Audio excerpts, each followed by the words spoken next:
दोस्तों, आप सभी का आपके YouTube चैनल जे क्लासेस 05 पर स्वागत है। तो मैं आज आप लोगों को इतिहास का चैप्टर 2 बताऊंगा और यह वीडियो आप लोगों के लिए अर्धवार्षिक के लिए तो बहुत ज़्यादा इम्पोर्टेंट है और आप लोगों के फाइनल एग्ज़ाम के लिए भी बहुत ज़्यादा इम्पोर्टेंट है।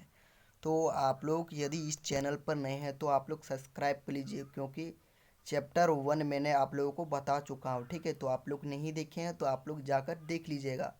तो देखिए कि चैप्टर 2 में किस प्रकार के क्वेश्चन आप लोगों के एग्ज़ाम में पूछा जाएगा। ठीक है, तो चैप्टर नंबर 2 में देखिए कि राजा, किसान और नगर में देखिए कि आप लोगों को किस प्रकार के क्वेश्चन पूछा जाएगा। ठीक है, तो क्वेश्चन नंबर 1 में देखिए कि अशोक के अभिलेखों को सर्वप्रथम किसने पढ़ा।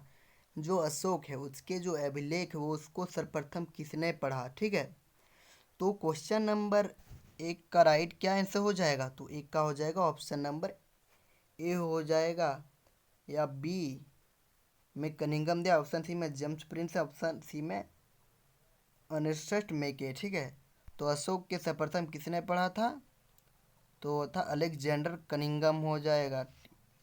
जेम्स प्रिंसेप ने पढ़ा। ठीक है, जेम्स प्रिंसेप ने। ठीक है, क्वेश्चन नंबर 2 के अभिलेखों में देवनाम प्रदर्शी किस राजा को कहा गया है। देवनाम, तो 2 का क्या हो जाएगा, ऑप्शन नंबर ए हो जाएगा, उसको अशोक को कहा गया है। ठीक है, क्वेश्चन नंबर 3 की बौद्ध और जैन ग्रंथों में कितने महाजनपदों का उल्लेख किया गया है, तो ऑप्शन नंबर ए में 10 महाजनपद थे, 12, 14, 16। ठीक है, तो 3 का क्या हो जाएगा, तो 3 का हो जाएगा ऑप्शन नंबर डी हो जाएगा। ठीक है, तो 16 महाजनपदों का उल्लेख किया गया है बौद्ध और जैन ग्रंथों में। ठीक है, क्वेश्चन नंबर 4 की मगध महाजनपद की प्रारंभिक राजधानी कहाँ थी।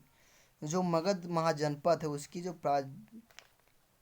प्रारंभिक राजधानी कहाँ थी, तो 4 का क्या हो जाएगा इसका राइट आंसर, तो ऑप्शन नंबर ए में देखिए राजगीर थे, या पाटलिपुत्र, या कुर्नोज, या उज्जैन था। ठीक है, तो 4 का क्या हो जाएगा, तो मगध महाजनपद की प्रारंभिक राजधानी थी, तो 4 का हो जाएगा ऑप्शन नंबर ए राजगीर थी। ठीक है, क्वेश्चन नंबर 5 की इंडिका की रचना किसने की, या मतलब इंडिका की रचना किसने की, या इंडिका किसकी रचना है, तो 5 का क्या हो जाएगा, ऑप्शन नंबर ए में देखिए कि मेगास्थनीज, कालिदास, पिलनी, चाणक्य। तो 5 का हो जाएगा आपका राइट जो आंसर हो जाएगा वो हो जाएगा इंडिया की रचना मेगास्थनीज ने किया था। ठीक है, क्वेश्चन नंबर 6 की द्वितीय नगरीकरण के नगरों को क्या कहा जाता है, तो 6 का क्या हो जाएगा, तो 6 का हो जाएगा ऑप्शन नंबर सी हो जाएगा। ठीक है, लो युगिन नगर कहते हैं। ठीक है,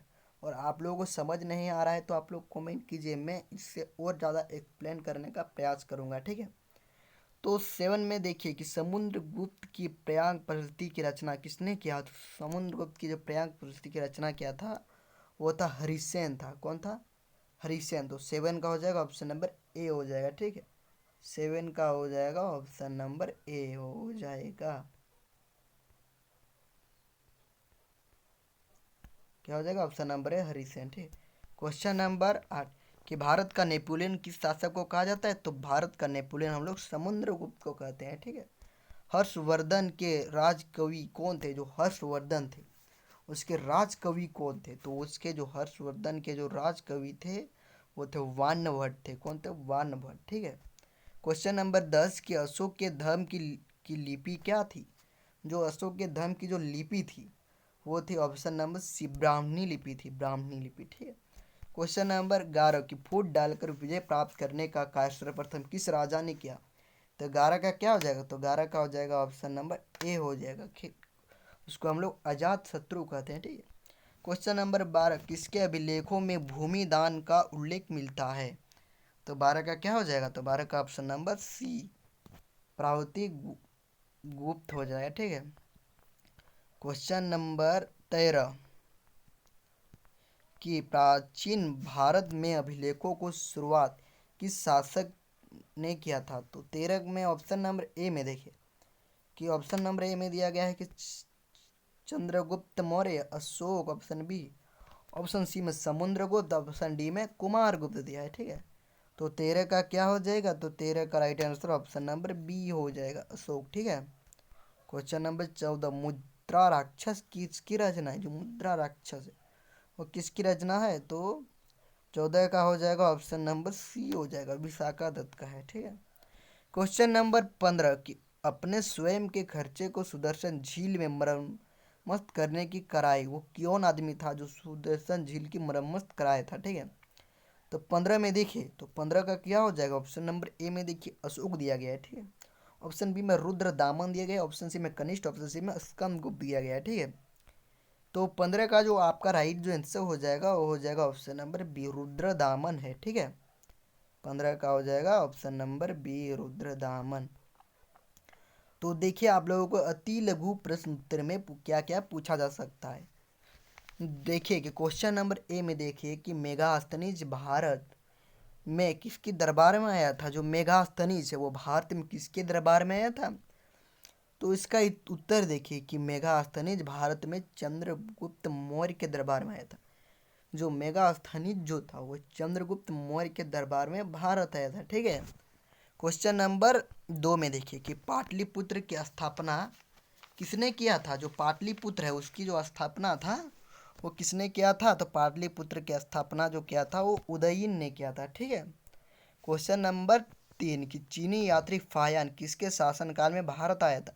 तो चीनी यात्री फायान चंद्रगुप्त द्वितीय के काल में भारत आया था। तो 3 का आप लोगों को पता चल गया होगा।